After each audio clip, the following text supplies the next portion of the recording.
യേശുവെ നന്ദി, യേശുവെ സ്തോത്രം. പരിശുദ്ധ അമ്മയ്ക്കും എൻ്റെ പൊന്നൂശോയ്ക്കും എനിക്ക് ലഭിച്ച ഈ അനുഭവ സാക്ഷ്യം ഈ ഒരു അൾത്താരയിൽ ഞാൻ സമർപ്പിക്കുന്നു. എൻ്റെ പേര് ഷീബ റാഫേൽ. ഞാൻ തൃശ്ശൂരിൽ നിന്നാണ് വരുന്നത്. ഞാൻ തൃശ്ശൂരിൽ തന്നെ സെൻറ്റ് തോമസ് കോളേജിൽ അധ്യാപികയായി അസിസ്റ്റൻറ്റ് പ്രൊഫസറായിട്ട് ഞാൻ ജോലി ചെയ്യുന്നു. നിങ്ങൾക്കെല്ലാവർക്കും അറിയാവുന്നതുപോലെ കോളേജ് അധ്യാപകർക്ക് വേണ്ട യോഗ്യതകളിൽ ഒന്നാണ് PhD പഠനം. അതുമായി ബന്ധപ്പെട്ട് 2017 ഞാൻ എൻ്റെ PhD ഗവേഷണം ഞാൻ ആരംഭിച്ചു. ഞാനൊരു സുവോളജി പഠിപ്പിക്കുന്ന അധ്യാപികയാണ്.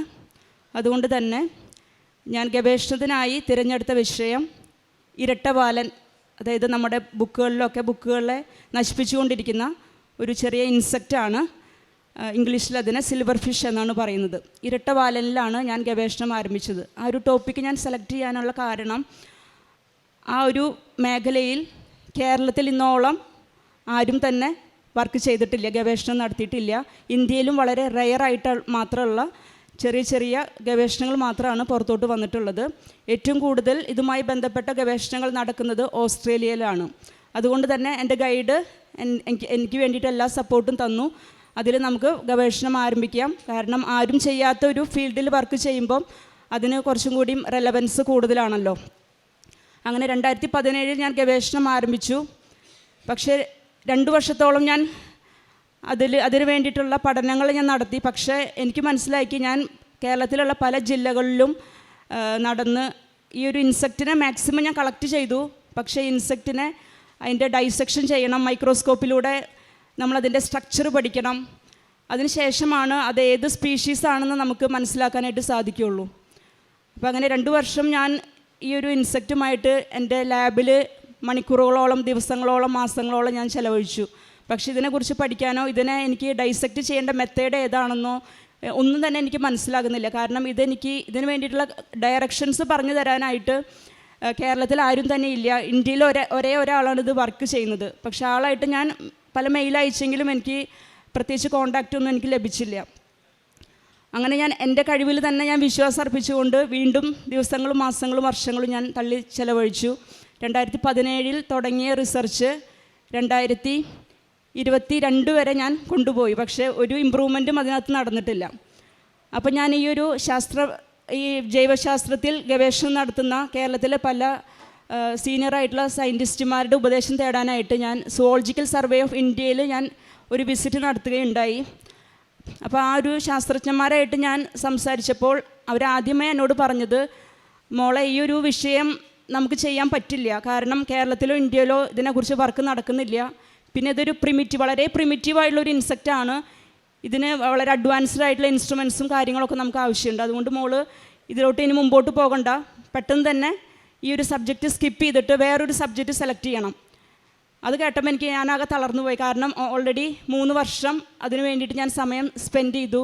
കുറേ ജില്ലകളിൽ സന്ദർശിച്ച് കുറേ ഇൻസെക്റ്റുകളെ ഞാൻ കളക്ട് ചെയ്തു. പക്ഷേ എനിക്കൊന്നും തന്നെ എൻ്റെ കഴിവുകൊണ്ട് ഞാൻ വിചാരിച്ച കാര്യങ്ങളൊന്നും സാധിച്ചില്ല. അപ്പോഴൊക്കെ എൻ്റെ അമ്മ എന്നോട് പറയും, മോൾ കൃപാസനത്തിൽ പോയിട്ട് ഒരു ഉടമ്പടിയായിട്ട് പ്രാർത്ഥിക്കും. അപ്പോൾ അത് നടക്കുമെന്ന് കൂടെ എന്നോട് പറയാറുണ്ടായിരുന്നെങ്കിലും ഞാൻ എന്തിനാണ് അവിടെ പോയിട്ട് പ്രാർത്ഥിക്കുന്നത്? അല്ലാണ്ട് തന്നെ ഞാൻ പ്രാർത്ഥിക്കുന്നുണ്ട്. പറ്റാവുന്ന സമയത്ത് അറ്റ്ലീസ്റ്റ് ഞായറാഴ്ചകളിൽ ഞാൻ കുർബാനയിൽ പങ്കെടുക്കുന്നുണ്ട്. കുടുംബ പ്രാർത്ഥനയും പരമാവധി ഞാൻ ഒഴിവാക്കാറില്ല. ബൈബിൾ വായന എനിക്കുണ്ടായിരുന്നില്ല. അപ്പോൾ അങ്ങനെ ഒരു 6 വർഷം മുമ്പോട്ട് പോയിട്ടും എനിക്ക് ഒരു പ്രോഗ്രസ്സും ഉണ്ടായില്ല. അവസാനം ഞാൻ അമ്മ പറഞ്ഞതുപോലെ അമ്മേനെ അനുസരിക്കാൻ തീരുമാനിച്ചു. അങ്ങനെ 2022 നവംബർ മാസത്തിലാണ് ഞാനിവിടെ ഉടമ്പടി എടുക്കാനായിട്ട് വരുന്നത്. അപ്പോൾ മാതാവിനോട് ഞാൻ കരഞ്ഞ് പ്രാർത്ഥിച്ചു. അതിൻ്റെ ഫലമായിട്ട് ഇവിടെ വന്ന് ഉടമ്പടി എടുത്ത് പിന്നെ ഞാൻ എൻ്റെ ജീവിതത്തിൽ ഒരുപാട് വിശുദ്ധീകരണം വന്നു. എല്ലാ ദിവസവും ഞാൻ വിശുദ്ധ കുർബാനയിൽ പങ്കെടുക്കാൻ തുടങ്ങി. എല്ലാ ദിവസവും ബൈബിൾ വായനയ്ക്കായിട്ട് ഞാൻ ഒരു അരമണിക്കൂർ ഞാൻ സമയം ചെലവഴിക്കാനായിട്ട് തുടങ്ങി. പിന്നീട് ഞാൻ എൻ്റെ റിസർച്ച് ലാബിലേക്ക് പോവുകയാണ്.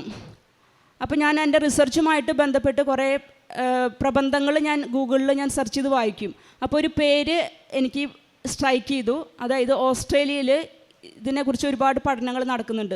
അപ്പോൾ അതിലുള്ള ഒരു സയൻറ്റിസ്റ്റിൻ്റെ പേര് എൻ്റെ മനസ്സിൽ മാതാവിൻ്റെ അനുഗ്രഹം കൊണ്ട്, മാധ്യസ്ഥം കൊണ്ട് ഒരു പേര് സ്ട്രൈക്ക് ചെയ്തു, ഡോക്ടർ ഗ്രേം സ്മിത്ത്.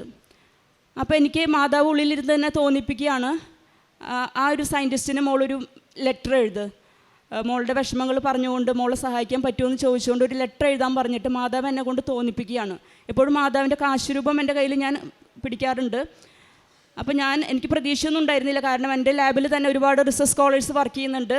അവരും അവരുടെ ഇതുപോലെയുള്ള ഡിഫിക്കൽട്ടി സിറ്റുവേഷൻസിൽ ഫോറിൻ ഓതേഴ്സായിട്ട് കൊളാബറേറ്റ് ചെയ്യാൻ ശ്രമിക്കുകയായിരുന്നു. പക്ഷേ അവരത്രയും തിരക്കുള്ള മനുഷ്യരായതുകൊണ്ട് പലപ്പോഴും തിരിച്ചൊരു റിപ്ലൈ കിട്ടാറില്ല. പക്ഷെ മാതാവിൻ്റെ ഒരു ഇടപെടൽ മൂലം ഞാൻ മനസ്സോടെ ഞാനൊരു ഇമെയിലിൽ എൻ്റെ ബുദ്ധിമുട്ട്, ഞാൻ കേരളത്തിൽ നിന്നുള്ളൊരു ഗവേഷകയാണ്, ഞാൻ സിൽവർ ഫിഷിലാണ് വർക്ക് ചെയ്യുന്നത്, പക്ഷേ എനിക്കിതിനകത്ത് വർക്ക് ചെയ്യാൻ പറ്റുന്നില്ല, എന്നെ ഒന്ന് സഹായിക്കാൻ പറ്റുമോ എന്ന് ചോദിച്ചിട്ട് ഞാനൊരു മെയിൽ അയച്ചു. വിത്തിൻ 20 മിനിറ്റ്സിനുള്ളിൽ വലിയൊരു ലെറ്ററാണ് എനിക്ക് തിരിച്ചു വന്നത്. അപ്പോൾ സാറിന് ഭയങ്കര സന്തോഷമായി, കാരണം ഈ ഒരു ഫീൽഡിൽ വർക്ക് ചെയ്യാനായിട്ട് ആരും മുമ്പോട്ട് വരുന്നില്ല, കാരണം അത്രയും ഡിഫിക്കൽട്ടായിട്ടുള്ളൊരു മേഖലയാണത്. സിൽവർ ഫിഷിനെ കുറിച്ച് പഠിക്കാനായിട്ട് മുമ്പോട്ട് വരാത്തതും അതിൻ്റെ അത്രയും ഡിഫിക്കൽട്ട് സ്ട്രക്ചർ ആയതുകൊണ്ടാണ്. അപ്പോൾ സാർ എല്ലാ ഹെൽപ്പും വാഗ്ദാനം ചെയ്തുകൊണ്ടുള്ള ഒരു ലെറ്ററാണ് എനിക്ക് അയച്ചത്. അതുമാത്രമല്ല, ഞാൻ എൻ്റെ പഠനകാലത്ത് ഈ ഒരു 6 വർഷം കൊണ്ട് പല പേപ്പേഴ്സ് ഞാൻ ഡൗൺലോഡ് ചെയ്യാൻ ശ്രമിക്കുമ്പോൾ അതെല്ലാം സ്പാനിഷിലും ലാറ്റിൻ ലാംഗ്വേജസിലൊക്കെയാണ് ഫോറിൻ ഓതേഴ്സ് അത് എഴുതിയിരിക്കുന്നത്. അതൊന്നും ഡൗൺലോഡബിൾ ഫോർമാറ്റിലല്ല. ഡൗൺലോഡ് ചെയ്താലേ എനിക്കിത് വായിക്കാൻ പറ്റില്ല. അതുകൊണ്ട് തന്നെ എൻ്റെ ബേസിക് ആയിട്ടുള്ള സ്റ്റഡീസ് എനിക്ക് ഇമ്പോസിബിൾ ആയിരുന്നു. അപ്പോൾ ഈ ഒരു വ്യക്തിയായിട്ട് പരിചയപ്പെട്ടപ്പോൾ ഈ വ്യക്തിയിലൂടെ വീണ്ടും മാതാവ് ഇടപെടുകയാണ്. മാതാവ് എന്താണ് ചെയ്തതെന്ന് വെച്ച് കഴിഞ്ഞാൽ, ഈ വ്യക്തി ഈ ഒരു സ്പാനിഷിലും ലാറ്റിൻസിലും ഉള്ള ഈ ഒരു ലെറ്റേഴ്സ് എല്ലാം, ഈ പഠനങ്ങളെല്ലാം എനിക്ക് വേണ്ടിയിട്ട് ഇംഗ്ലീഷിലോട്ട് ട്രാൻസ്ലേറ്റ് ചെയ്ത് അതെല്ലാം ഒരു പെൻ ഡ്രൈവിലാക്കി എനിക്കത് അയച്ചു തന്നു. ഞാൻ തീർച്ചയായിട്ടും വിശ്വസിക്കുന്നു അത് ദൈവം, മാതാവ് എവിടെയോ ഇരുന്നിട്ട് എനിക്ക് വേണ്ടിയിട്ട് ആ ഒരു ശാസ്ത്രജ്ഞന്മാരിലൂടെ വർക്ക് ചെയ്തതാണ്. കാരണം ഒരിക്കലും ഒരു സീനിയറായിട്ടുള്ള ഒരു ശാസ്ത്രജ്ഞന്മാർ ഒരിക്കലും ഇത്രയും എഫേർട്ട് എടുക്കില്ല. അവരെനിക്ക് കുറേ ഹാർഡ് കോപ്പീസും പെൻ ഡ്രൈവും ഒക്കെ ആക്കി എനിക്ക് അയച്ചു തന്നു. അപ്പോൾ അവർ കുറേ ഡയറക്ഷൻസ് പറഞ്ഞു തന്നു, ഡൈസെക്റ്റ് ചെയ്യുമ്പോൾ ശ്രദ്ധിക്കേണ്ട കാര്യങ്ങൾ എല്ലാം എനിക്ക് പറഞ്ഞു തന്നു. അപ്പോൾ ഞാൻ വീണ്ടും പ്രതീക്ഷയോടുകൂടി, മാതാവിൻ്റെ കാശുരൂപം എപ്പോഴും എൻ്റെ കയ്യിലുണ്ട്, ഞാൻ പ്രാർത്ഥിക്കും, പ്രതീക്ഷയോടുകൂടി ഞാൻ മൈക്രോസ്കോപ്പിന് മുമ്പിൽ എത്തുകയാണ്. വീണ്ടും അവർ പറഞ്ഞ നിർദ്ദേശം അനുസരിച്ച് മൈക്രോസ്കോപ്പിലൂടെ ഇതിനെ ഞാൻ ഡൈസെക്റ്റ് ചെയ്യാൻ ശ്രമിക്കുകയാണ്. പക്ഷേ വീണ്ടും എനിക്ക് എൻ്റെ കണ്ണുകൾ കൊണ്ട് പല സ്ട്രക്ചേഴ്സും കാണാനായിട്ട് പറ്റുന്നില്ല. വീണ്ടും ഞാൻ ഭയങ്കര നിരാശയായി. വീണ്ടും ഞാൻ അപ്പോഴൊക്കെ ഞാൻ ബൈബിളാണ് ഞാൻ ഡിപ്പെൻഡ് ചെയ്യുക. അപ്പോൾ കുറച്ചും കൂടി ഞാൻ ബൈബിളിലോട്ട് കുറച്ചും കൂടി ആഴപ്പെട്ടു. കാരണം മനുഷ്യരോട് പറഞ്ഞു കഴിഞ്ഞാൽ അതാർക്കും മനസ്സിലാവില്ല. ആരോടൊക്കെ പറഞ്ഞു കഴിഞ്ഞാലും അവർ എന്നോട് തിരിച്ചു പറയുക, എൻ്റെ മോളെന്ന് വെച്ചാൽ തീരെ പറ്റുന്നില്ലെങ്കിൽ അത് സ്കിപ്പ് ചെയ്തോ, എന്തായാലും ഒരു 3-4 വർഷം നമുക്ക് മിസ്സായി, സാരില്ല, ഇനി നമുക്ക് സമയമുണ്ട്, ഒരു പുതിയ ടോപ്പിക് എടുത്തോ, എന്നിട്ട് അതിൽ നമുക്ക് സ്റ്റാർട്ട് ചെയ്യാം. അങ്ങനെ ഒരു ആൻസർ മാത്രമാണ് എനിക്ക് തിരിച്ച് കിട്ടുക. അപ്പോൾ ഞാൻ കൂടുതലും ബൈബിൾ വായനയിലോട്ട് കടക്കാനായിട്ട് തുടങ്ങി. അപ്പോൾ എൻ്റെ റിസർച്ച് ലാബിൽ ഞാൻ എൻ്റെ ബൈബിൾ കൊണ്ടുവയ്ക്കും. എന്നിട്ട് എനിക്ക് ഡൈസെക്റ്റ് ചെയ്യാനായിട്ട് ഞാൻ ശ്രമിക്കും. സ്ട്രക്ചേഴ്സ് ഒന്നും തന്നെ എനിക്ക് മനസ്സിലാവുന്നില്ല, എൻ്റെ കണ്ണുകൾ കൊണ്ട് എനിക്കൊന്നും മനസ്സിലാകുന്നില്ല. ഞാൻ ബൈബിൾ തുറന്ന് വായിക്കും. അങ്ങനെ വായിച്ചപ്പം എനിക്ക് കിട്ടിയ ഒരു വചനം ഇതായിരുന്നു. പ്രഭാഷകൻ്റെ പുസ്തകത്തിൽ അധ്യായം 23 വാക്യങ്ങൾ 19-ാം തിരുവചനം, കർത്താവിൻ്റെ കണ്ണുകൾ സൂര്യനേക്കാൾ 10,000 മടങ്ങ് പ്രകാശമുള്ളതാണ്. അപ്പോൾ അത് എനിക്ക് തന്നൊരു വചനമായിട്ട്, കാരണം എൻ്റെ കണ്ണുകൾ കൊണ്ട് കാണാൻ പറ്റാത്തൊരു കാര്യം ദൈവത്തിൻ്റെ കണ്ണുകൾ കൊണ്ട്, കാരണം ആ മൈക്രോസ്കോപ്പ് നമുക്കറിയാം ചെറിയ വസ്തുക്കളെ ഒരുപാട് വലുതാക്കി കാണിക്കുന്ന ഒരു ഇൻസ്ട്രുമെൻ്റാണ് മൈക്രോസ്കോപ്പ്. പക്ഷെ അതിനേക്കാളും പ്രകാശവും വ്യക്തതയുമുള്ള എൻ്റെ കർത്താവിൻ്റെ കണ്ണുകൾ വെച്ചുകൊണ്ട് എനിക്ക് ആ ഒരു സ്ട്രക്ചേഴ്സ് പഠിക്കാൻ പറ്റും എന്ന് ഞാൻ പൂർണ്ണമായിട്ട് വിശ്വസിച്ചു. എല്ലാ ദിവസവും പിറ്റേ ദിവസം മുതൽ ഞാൻ ഡിസെക്ഷനിലേക്ക് വേണ്ടിയിട്ട് വരുമ്പം ഈ ഒരു വചനം, ഒരു നോട്ട്ബുക്ക് ഞാൻ കീപ്പ് ചെയ്ത് ഈ ഒരു വചനം 10 തവണ ഞാൻ എഴുതും. എന്നിട്ട് ഞാൻ പ്രാർത്ഥിക്കും, മാതാവേ, എൻ്റെ ഈശോയെ, എൻ്റെ ഈശോ എന്നിലൂടെ ഈശോയുടെ കണ്ണുകൾ പ്രവർത്തിക്കണമേ, ഈ ഒരു സ്ട്രക്ചർ പഠിക്കാനായിട്ടുള്ള ബോധ്യം എനിക്ക് മനസ്സിലാക്കി തരണമേ എന്ന് ഞാൻ പ്രാർത്ഥിച്ചുകൊണ്ടാണ് ഞാൻ ഡിസെക്ഷനിലോട്ട് ഇരിക്കുന്നത്. പിന്നീട് എനിക്ക് ആ ഒരു ഡിസെക്ഷൻ പ്രോസസ്സ് വളരെ സിമ്പിളായി തോന്നി. എനിക്ക് പരിചയമില്ലാതിരുന്ന പല സ്ട്രക്ചേഴ്സും എനിക്ക് വളരെ ഈസി ആയിട്ട് എൻ്റെ കർത്താവിൻ്റെ കണ്ണുകളിലൂടെ എനിക്ക് പഠിക്കാനായിട്ട് സാധിച്ചു. അപ്പോൾ ഞാനിവിടെ സാക്ഷ്യപ്പെടുത്തുമ്പോൾ 6 വർഷം കൊണ്ട് എനിക്ക് സാധിക്കാതിരുന്ന എൻ്റെ പഠനം 2 വർഷം കൊണ്ട് 2022 ഞാൻ ഉടമ്പടി എടുക്കുന്നത്. 2022 നവംബർ മാസത്തിലാണ് എൻ്റെ ഗവേഷണം പൂർത്തിയാക്കി.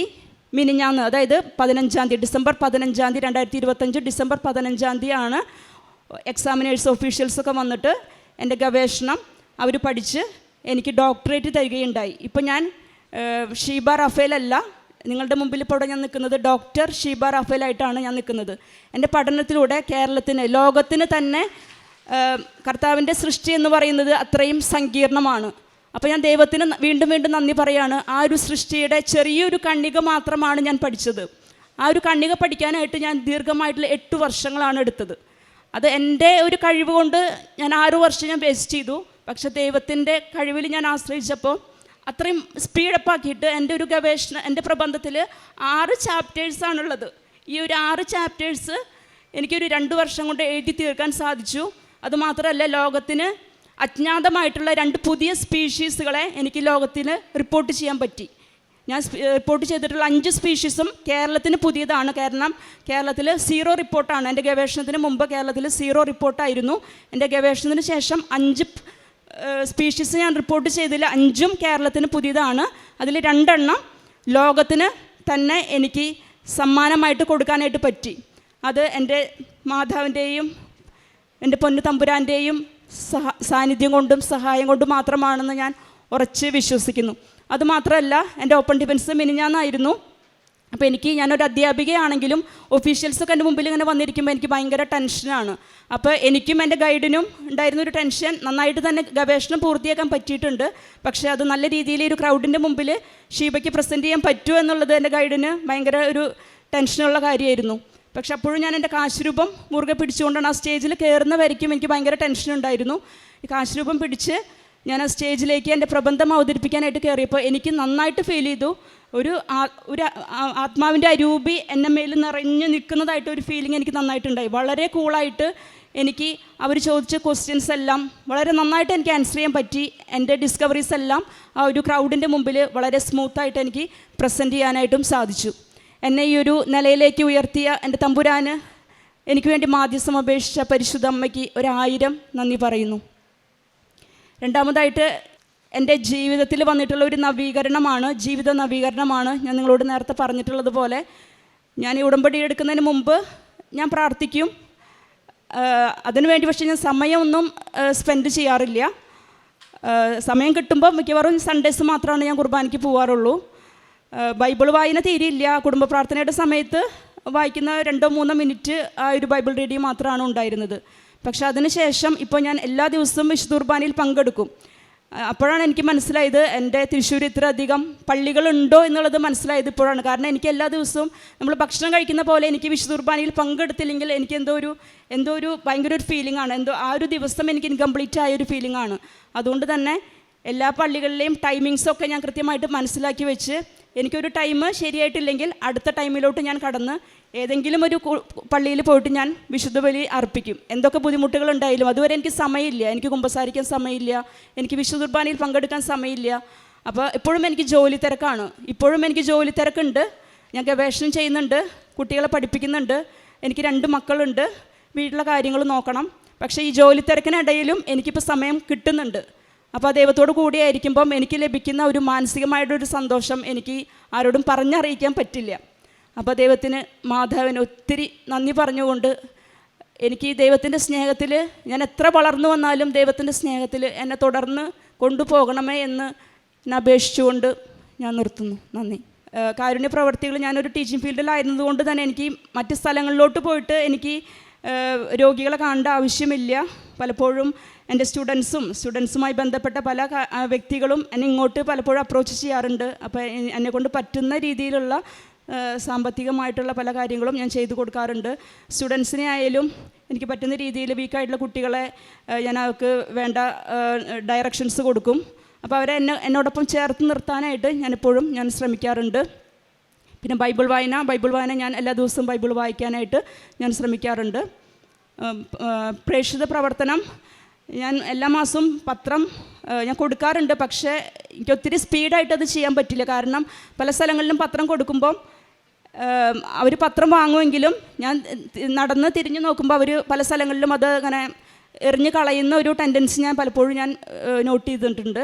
അതുകൊണ്ട് തന്നെ ആ ഒരു പത്രം കൊടുത്തു കഴിഞ്ഞാൽ അവർക്കത് എന്താ പറയുക, ഉപകാരപ്പെടുമെന്ന് തോന്നുന്ന വ്യക്തികൾക്ക് മാത്രമാണ് ഞാൻ കൊടുക്കാറുള്ളത്. അപ്പോൾ പലപ്പോഴും ഞങ്ങളുടെ വീടിനടുത്തുള്ള ജൂബിലി മിഷൻ ഹോസ്പിറ്റലിലും അതുപോലെ ഓട്ടോറിക്ഷ ഇടുന്ന ആ സ്ഥലങ്ങളിലും ഞാൻ പിന്നെ ഷോപ്പിൽ പോകുമ്പം അവിടെയുള്ളവർക്കുമാണ് എനിക്ക് തോന്നണം ഒരു വ്യക്തിനെ കാണുമ്പം അവരത് വായിക്കും എന്നെനിക്ക് ഉറപ്പുള്ള ആളുകൾക്ക് മാത്രമാണ് ഞാൻ കൊടുക്കാറുള്ളത്. അതുകൊണ്ട് ഒത്തിരി ഞാൻ വളരെ ഫാസ്റ്റായിട്ട് ഒരു പ്രോസസ്സ് ഞാൻ കംപ്ലീറ്റ് ആക്കാറില്ല. അതുകൊണ്ട് തന്നെ ഞാൻ ഒത്തിരി ലാഗ് വരുത്തിയിട്ടുണ്ട്. പരിശുദ്ധ അമ്മയ്ക്കും ദൈവമാതാവിനും എൻ്റെ പൊന്നു തമ്പുരാനും ഒത്തിരി നന്ദി പറഞ്ഞുകൊണ്ട് നിർത്തുന്നു. റൂത്ത് 2:12 നിൻ്റെ പ്രവൃത്തികൾക്ക് കർത്താവ് പ്രതിഫലം നൽകും. നീ അഭയം പ്രാപിച്ചിരിക്കുന്ന ഇസ്രയേലിൻ്റെ ദൈവമായ കർത്താവ് നിന്നെ സമൃദ്ധമായി അനുഗ്രഹിക്കും. ലിബ അഗസ്റ്റിൻ എന്ന ഈ സഹോദരി തൻ്റെ ഗവേഷണ പഠനത്തിൽ വന്ന വലിയ ക്രൈസിസിൽ പരിശുദ്ധമ്മയെ കണ്ടെത്തുകയും കൃപാസന മാതാവിൻ്റെ തിരുനടയിൽ ഉടമ്പടിയെടുത്ത് സമയച്ചുരുക്കത്തിൽ അതീവ ക്ലേശകരമായ ഒരു ഗവേഷണ പ്രബന്ധം സുന്ദരമായി പൂർത്തീകരിച്ച് 5 പുതിയ സ്പീഷീസ് അത് കേരളത്തിനും 2 പുതിയ സ്പീഷീസ് ലോകത്തിനും നൽകിയതിൻ്റെ ഉജ്ജ്വലമായ സാക്ഷ്യമാണ് നമ്മോട് പങ്കുവച്ചത്. മകൾ നൂറുകണക്കിന് ആർട്ടിക്കിൾസ് വായിച്ചിട്ടുണ്ട്. ഒത്തിരി പേരുടെ പേരുകൾ ഓരോ ആർട്ടിക്കിളിലും കണ്ടിട്ടുമുണ്ട്. അമ്മ കൃത്യമായി ഒരു പേര് മകളുടെ ഉള്ളിലേക്ക് സ്ട്രൈക്ക് ചെയ്ത് കൊടുക്കുകയാണ്. നീ ഈ വ്യക്തിയോടൊന്ന് കോണ്ടാക്റ്റ് ചെയ്യ്. അതാ മകൾ പറയുന്നത്. ഓസ്ട്രേലിയയിലുള്ള ഒരു സയൻറ്റിസ്റ്റിൻ്റെ പേര് വല്ലാതെ സ്ട്രൈക്ക് ചെയ്ത് വന്നു. ഞാനൊരു മെയിൽ അയച്ചു മനസ്സില്ലാ മനസ്സോടെ. കാരണം കൂടെയുള്ളവർ മെയിൽ അയച്ചിട്ട് മറുപടിയൊന്നുമില്ലാതെ അവർ കാത്തിരുന്ന് വിഷമിക്കുന്നത് കണ്ടിട്ടുള്ളത് കൊണ്ട്, എന്താകുമെന്ന് എനിക്കറിയാത്തത് കൊണ്ട് അത്ര കണ്ട് പ്രതീക്ഷ വയ്ക്കാതെ ഞാനൊരു മെയിൽ അയച്ചു. എന്നാൽ മകൾ സൂചിപ്പിച്ചു 20 മിനിറ്റിനുള്ളിൽ താൻ അയച്ചതിൻ്റെ 10 ഇരട്ടി വലിപ്പമുള്ള മെയിലാണ് തന്നെ സഹായിക്കുവാനുള്ള എല്ലാ വഴികളും വിശദീകരിച്ചെഴുതിക്കൊണ്ട് എങ്ങനെ പഠിക്കണം, എങ്ങനെ പ്രാണികളെ ഡിസെക്റ്റ് ചെയ്യണം, എങ്ങനെ അതിൻ്റെ ഗവേഷണം കൊണ്ടുപോകണം, എല്ലാ വിവരങ്ങളും വിവരിച്ചുകൊണ്ട് കൃത്യമായിട്ട് ഒരു റിപ്ലൈ കിട്ടുന്നത്. മകൾ പറഞ്ഞു, അന്ന് മുതൽ അമ്മയുടെ ഉടമ്പടിയെടുത്ത് കുറച്ച് ദിവസം കൊണ്ട് തന്നെ എൻ്റെ ട്രാക്ക് ക്ലിയറായി. പഠനത്തിന് എനിക്കൊരു ഗതി കിട്ടി. എങ്ങനെ പഠിക്കണം വായിക്കണമെന്ന് മനസ്സിലായി. പിന്നീടുണ്ടായിരുന്ന വിഷയം മറ്റൊരു പ്രതിസന്ധിയാണ് സൂചിപ്പിച്ചത്. മറ്റ് ഭാഷകൾ സ്പാനിഷ്, ലാറ്റിൻ അതുപോലെ വിദേശ ഭാഷകളിലാണ് ലേഖനങ്ങളൊക്കെ കിടക്കുന്നത്. അത് ഇംഗ്ലീഷിലേക്ക് ഡൗൺലോഡ് ചെയ്യുവാനോ ട്രാൻസ്ലേറ്റ് ചെയ്യുവാനോ ഒന്നും പറ്റുന്നില്ല. അത് വലിയൊരു പ്രതിബന്ധം പോലെ ഇങ്ങനെ നിൽക്കുമ്പോൾ അതിനും അമ്മ മാതാവ് ഒരുക്കി കൊടുത്തത് അതേ സയൻറ്റിസ്റ്റ്. അദ്ദേഹം മാക്സിമം വേണ്ടതൊക്കെയും ട്രാൻസ്ലേറ്റ് ചെയ്ത് ഇംഗ്ലീഷിലാക്കി പെൻഡ്രൈവിൽ അത് മകൾക്ക് അയച്ചു കൊടുക്കുന്നു. ഇതാണ് നമുക്ക് വേണ്ടി ഉടമ്പടി എടുക്കുന്ന മക്കൾക്ക് എപ്പോഴും ദൈവദൂതരുടെ സംരക്ഷണം ലഭിക്കുമെന്ന് പറയുന്നത്. അദ്ദേഹത്തിന് ഒരു മെച്ചവുമുള്ള കാര്യമല്ല. അദ്ദേഹത്തിന് പ്രത്യേകിച്ച് സഹായിക്കേണ്ട ആവശ്യമൊന്നുമില്ല. ആവശ്യത്തിലേറെ ഉത്തരവാദിത്വമുള്ള സയൻറ്റിസ്റ്റാണെന്ന് നമ്മൾ സൂചിപ്പിക്കുകയും ചെയ്തു. എങ്കിലും ഉടമ്പടി എടുത്താൽ നമ്മൾ പറയിലെ മലകൾ ഇടിച്ചു നിരപ്പാക്കും, വാതിലുകൾ തുറക്കപ്പെടും, ഓടാമ്പലുകൾ എത്ര ഇരുമ്പിനതാണെങ്കിലും മാറ്റപ്പെടുമെന്നൊക്കെ വചനം നമ്മളെ യെശയ്യാ 45:2 വായിച്ച് പ്രാർത്ഥിക്കില്ലേ, പറയില്ലേ? അത്ര ശക്തമായ ഇടപെടലുകൾ ജീവിതത്തിലേക്ക് ദൈവമാതാവ് കൊണ്ടുവരികയാണ്. മകൾ പറയുന്നുണ്ട്, പഠനം പിന്നീട് എനിക്കൊരിക്കലും ഭാരമായിരുന്നില്ല. എനിക്ക് വിചാരിച്ചതിനുമേറെ ഓരോ കാര്യവും കണ്ടെത്താൻ സാധിച്ചു കൊണ്ടിരുന്നു. എൻ്റെ കണ്ണുകൊണ്ട് കാണാൻ പറ്റാതിരുന്നത് ഞാൻ തമ്പുരാൻ്റെ വചനം കൊണ്ടാണ് കണ്ടെത്തിയത്. ആകെ ക്ലേശിച്ച് ജീവിതമല്ലാതെ പ്രയാസത്തിലായപ്പോഴാണ് പ്രഭാഷക പുസ്തകത്തിൻ്റെ വചനം കിട്ടിയത്. മനുഷ്യൻ്റെ കണ്ണുകളേക്കാൾ 1000 മടങ്ങ് കണ്ണുകൾക്ക് കാഴ്ച, സൂര്യപ്രകാശത്തിൻ്റെ കാഴ്ച ദൈവത്തിനുണ്ടെന്ന്. അതുകൊണ്ട് ഞാൻ എൻ്റെ കണ്ണുകൊണ്ടല്ല, തമ്പുരാൻ്റെ കണ്ണുകൊണ്ട് ഏറ്റവും മൈക്രോയായുള്ള ജീവികളെ കാണുവാൻ വേണ്ടി പ്രാർത്ഥിച്ചുകൊണ്ടാണ് ഞാൻ പിന്നീട് ഗവേഷണം നടത്തിയത്. പ്രിയമുള്ളവരെ, ആ വാക്കുകളിൽ ഓരോന്നും എത്ര സുന്ദരമാണ്. നമ്മോട് പറയുന്നുണ്ട്, നമ്മുടെ കഴിവിന് പരിമിതികളുണ്ട്, നമ്മുടെ അറിവിന് പരിമിതികളുണ്ട്, നമ്മുടെ ചുറ്റുവട്ടത്തും സഹായിക്കുവാനുള്ള വ്യക്തികൾക്ക് പരിമിതികളുണ്ട്.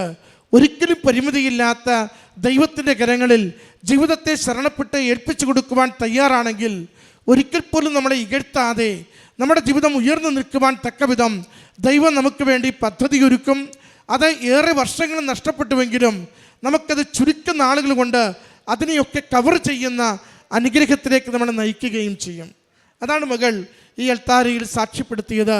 എനിക്കെൻ്റെ കുമ്പസാര ജീവിതം തിരികെ നൽകി, എനിക്കെൻ്റെ കുർബാന ജീവിതം തിരികെ നൽകി, എനിക്കെൻ്റെ വേദപുസ്തക വായന തിരികെ നൽകി, തിരക്കുകൾക്കിടയിലും ദൈവത്തെ ഓർത്തുകൊണ്ട് ജീവിക്കുവാൻ എനിക്ക് വഴിയൊരുക്കി തന്നു. ഒപ്പം ഞാൻ പഠിച്ചുകൊണ്ടിരുന്നത് പൂർത്തീകരിച്ച് ലോകത്തിന് പുതിയ സംഭാവന നൽകുവാൻ എൻ്റെ ഗവേഷണത്തിലൂടെ എൻ്റെ ഉടമ്പടി ജീവിതത്തിൽ എൻ്റെ അമ്മ ഭൗതികമായ നേട്ടവും എനിക്ക് തിരികെ നൽകിയെന്ന്. പ്രിയമുള്ളവരെ, ഉടമ്പടി സമഗ്രമായൊരു പദ്ധതിയാണ്, ഒരാത്മാവിനെ വീണ്ടെടുക്കുന്ന പദ്ധതിയാണ്, ജീവിതത്തിന് ഉയർച്ച കൈമാറുന്ന പദ്ധതിയുമാണ്. ആ ജീവിതത്തിൻ്റെ ഉയർച്ചയും ആത്മാവിൻ്റെ വീണ്ടെടുപ്പും ഈ സാക്ഷ്യത്തിൽ ഒരുപോലെ മകൾ അടയാളപ്പെടുത്തുകയാണ്. ഈ മകൾക്ക് ലഭിച്ച എല്ലാ ബോധ്യങ്ങൾക്കും എല്ലാ വഴിതിരിക്കലുകൾക്കും ഡോക്ടർ എന്ന ഗവേഷണ പ്രബന്ധം അവതരിപ്പിച്ച് നേടിയ ആ ഡിഗ്രിക്കും അമ്മ മാതാവിനും തിരുക്കുമാരനും നന്ദി പറഞ്ഞുകൊണ്ട് കരങ്ങളടിച്ച് ഈ സാക്ഷ്യം നമുക്ക് സമർപ്പിക്കാം. അത്യപൂർവ ദൈവാനുഭവങ്ങൾ ഇനി നിങ്ങൾക്കും സ്വന്തം. ഈ യൂട്യൂബ് ചാനൽ ഇതുവരെ സബ്സ്ക്രൈബ് ചെയ്തിട്ടില്ലെങ്കിൽ ഇപ്പോൾ തന്നെ സബ്സ്ക്രൈബ് ചെയ്യുക. ഈ വീഡിയോ ഇപ്പോൾ തന്നെ നിങ്ങളുടെ സുഹൃത്തുക്കൾക്ക് ഷെയർ ചെയ്തുകൊണ്ട് കർത്താവിൻ്റെ പ്രേക്ഷിതരാകുക.